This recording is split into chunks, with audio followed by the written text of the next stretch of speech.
आपण पाहताय महादूत न्यूज, सत्यासाठी सज्ज, अन्यायाविरुद्ध जागृत। नांदेड खरीप पिकाचं नुकसानग्रस्त शेतकऱ्यांना तातडीनं मदत द्यावं, ओला दुष्काळ जाहीर करा या मागणीसाठी काँग्रेसचा धडकला तहसीलवर मोर्चा। ओला दुष्काळ जाहीर करा अन्यथा खुर्च्या खाली कराव्या, घोषणाबाजी देत धडकला मोर्चा। नांदेडच्या अर्धापूर तालुक्यात मे महिन्यात वादळी वाऱ्यामुळे केळी पिकांचं मोठं नुकसान झाले। शासनाने अनेक गावातील शेतकऱ्यांना काही प्रमाणात नुकसान भरपाई म्हणून अनुदानही मंजूर केले। यात मदत करताना शेतकऱ्यांचे काही क्षेत्रही शिल्लक राहिलं आहे। तसेच शेतकऱ्यांनी केळीचं पीक नुकसान झालं म्हणून केळीचं पीक काढून सोयाबीनची पेरणी केली, पण प्रशासनाकडून काही तांत्रिक बाबी पुढे करून सरकारनं सदरील शेतकऱ्याची नावं टाळली आहेत। पुन्हा जून ते सप्टेंबर दरम्यान झालेल्या अतिवृष्टी पावसामुळे सोयाबीन, कापूस, तूर, उडीद, मूग, ज्वारी यांसह अनेक खरीप पिके पूर्णतः नष्ट झाली आहेत। अशा स्थितीत या सर्व शेतकऱ्यांची नावे न वगळता सरसकट मदत जाहीर करावी, तसेच कोल्हापूर जिल्ह्याच्या धर्तीवर सरसकट शेतकऱ्यांना नुकसान भरपाई देण्यात यावी, त्याप्रमाणे द्यावी। तसेच शक्तीपीठ महामार्ग रद्द करण्यात यावं, नुकसानीची 2 हेक्टरची असलेली मर्यादा वाढवून 3 हेक्टरपर्यंत करण्यात यावी। या मागण्यांचा लवकरात लवकर मागण्या मान्य करण्यात याव्यात, अन्यथा शेतकऱ्यांच्या वतीनं तीव्र आंदोलन छेडण्यात येईल असा इशारा काँग्रेसच्या वतीनं देण्यात आला आहे। काय होता निवेदनाचा संदर्भ?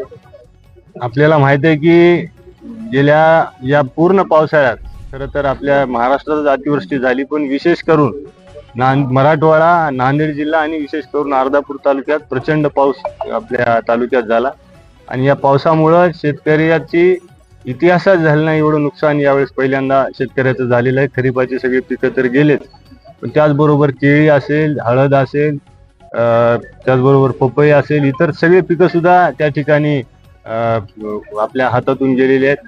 आणि या संदर्भामध्ये आम्ही या तहसीलदार साहेबांमार्फत एक शासनाला आमचं निवेदन दिलेलं आहे आणि त्याच्यात काही मागण्या अशा आहेत की प्रामुख्यानं आपण बघितलं असेल की शेतकऱ्याचं खरं तर प्रचंड नुकसान, लाखो रुपयाचे एकरी नुकसान झालेलं असताना देखील शासनानं शेतकऱ्याची क्रूर थट्टा करत 85 रुपये गुंठा शेतकऱ्याला अनुदान जाहीर केलंय, ते 2 हेक्टर पर्यंत केलेलं आहे। आणि त्या अनुदानात सुद्धा ज्या गेल्या मे महिन्यामध्ये उन्हाळ्यामध्ये जे वादळी वाऱ्यानं केळीचं नुकसान झालेलं होतं, त्या केळीच्या शेतकऱ्याचं त्यावेळी जे नुकसान झालं त्या जवळपास 5000 शेतकऱ्याला अर्धापूर तालुक्यातल्या या अनुदानापासून वंचित ठेवल्या गेलंय।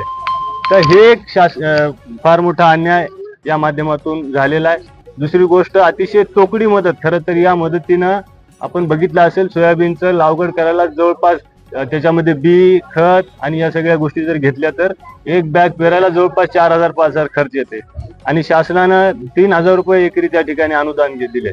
त्याच्यात मशागत, कापणीचं या सगळ्या गोष्टी जर विचार केल्या तर शेतकरी प्रचंड नुकसानीत या वर्षी आलेला आहे। गेल्या वेळी आमची अजून एक मागणी अशी आहे की जे सांगली मिरजच्या धर्तीवर पूर आला होता त्यावेळेस NDRFची मदत जे निकष होते त्याच्या 4 पट मदत शासनानं त्या जिल्ह्याला केली होती।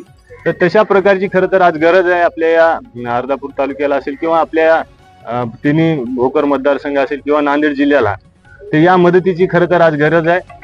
तर पण तसं कुठेही न करता शासनानं तोंडाला पुसण्याची पानं या निमित्तातून झालेली आहेत। दुसरी गोष्ट, ओला दुष्काळ आपल्या या जिल्ह्यात जाहीर करावा अशी देखील आम्ही निवेदन त्या ठिकाणी दिलेलं आहे। आणि शासनाला त्या ठिकाणी एक आठवण करून द्यायसाठी आम्ही आलो की निवडणुकीच्या आधी यांनी जाहीरनाम्यामध्ये सांगितलं होतं की आमचं सरकार आल्याच्या नंतर पहिला निर्णय आम्ही शेतकऱ्यांच्या कर्जमाफीचा घेऊ, पण जवळपास 1 वर्ष होऊन गेलं। शेतकऱ्याची प्रचंड या ठिकाणी दुरावस्था झाली, शेतकरी कोलमडून पडलेला असताना देखील कर्जमाफीच्या संदर्भात कुठलंही त्या ठिकाणी दिल्या गेलेल्या वचनाची पूर्तता झालेली नाही। उलट कोणी जर तो प्रश्न विचारला तर त्याची थट्टा केल्या जाते, असं दुर्दैवी आपलं शासन या महाराष्ट्रात या निमित्तानं आलेलं आहे। आपल्या अर्धापूर तालुक्यामध्ये एक महत्वाचा विषय म्हणजे कालच एका शेतकऱ्यानं आत्महत्या केली। 35 वर्षाच्या एका तरुण शेतकऱ्यानं खरं तर आत्महत्या केली आणि त्याचं कारण असं होतं की यावर्षी जे अतिवृष्टीमुळे जे शेतकऱ्याचं प्रचंड नुकसान झालेलं आहे, सततची नापिकी, दुष्काळ या गोष्टीला कंटाळून, आणि त्याची परिस्थिती मी काल स्वतः त्यांच्या घरी गेलो होतो तर खरं तर डोळ्यात पाणी आले सगळी परिस्थिती बघून। कारण त्या शेतकऱ्याचे वडील लहानपणी त्याच्या वडिलाचं छत्र हरवलं, तो एकुलता एक मुलगा त्याच्या आई वडिलाला होता, त्याच्या घरात आज फक्त त्याची पत्नी, त्याची एक म्हातारी आई आणि 2 लहान लहान मुलं त्यांचे आहेत, एक 2 वर्षाचा, एक 3 वर्षाचा मुलगा त्याचा आज आहे आणि त्याच्यातल्या मोठ्या मुलाला वालचा प्रॉब्लेम आहे.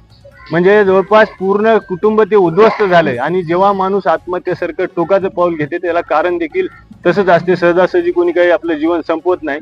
त्यामुळे एक आत्महत्या काल झाली. येणाऱ्या काळात जर शासनाने शेतकऱ्यासाठी काही त्या ठिकाणी पावलं नाही उचलले, अशा कित्येक आत्महत्या आपल्या महाराष्ट्रात या आपल्या तालुक्यात होतील. याचं सर्वस्वी जिम्मेदार हे शासन राहील. येणाऱ्या काळात देखील आमची एक अजून मागणी आहे की ज्या प्रकारे विरोधी पक्षात असताना भाजप म्हणत होतं की सरकारवर खुनाचा गुन्हा दाखल करा, आमची देखील मागणी आहे की जे अशा आत्महत्या झाल्यात याला खरं तर सदोष मनुष्यवधाचा गुन्हा या मुख्यमंत्र्यावर, उपमुख्यमंत्र्यावर दाखल झाला पाहिजे, हे देखील आमची मागणी आहे. केशवराव कल्याणकर, महादेव पिंपळगावकर.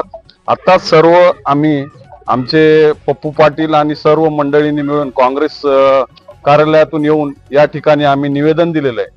आम्ही शासनाला अशी विनंती केलेली आहे, आमच्या मराठवाड्यामध्ये जो दुष्काळ, ओला दुष्काळ झालेला आहे, त्या ओल्या दुष्काळाला कोल्हापूर आणि साताऱ्याप्रमाणे या ठिकाणी दुष्काळ जाहीर करून भरीव मदत द्यावी.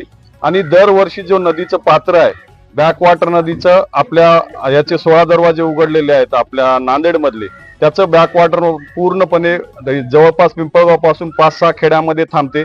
नदीचं पूर्णपणे खोलीकरण व्हावं आणि सरसकट शेतकऱ्याची पूर्णपणे कर्जमाफी व्हावी. शक्तीपीठ महामार्गाला जे बजेट दिलेलं आहे, ते शक्तीपीठ महामार्गाचं बजेट शेतकऱ्याच्या कर्जमाफीकडे जर वळवलं तर आम्ही शासनाला पूर्णपणे आम्ही एक विनंती करत आहोत. आणि जी आत्महत्या झालेली आहे, आज मला वाटते आताच आमचे पप्पू पाटील यांनी सांगितलेलं आहे, धामदरीला आत्महत्या झालेली आहे. अशा जर आत्महत्या टाळायच्या असतील, शेतकऱ्याच्या जर आत्महत्या टाळायच्या असतील तर शेतकऱ्याला ओला दुष्काळ जाहीर करून कर्जमाफी करून शेतकऱ्याची भरीव मदत करावी, एवढं मी या ठिकाणी बोलतो. आणि आम्ही आता निवेदन दिलेलं आहे.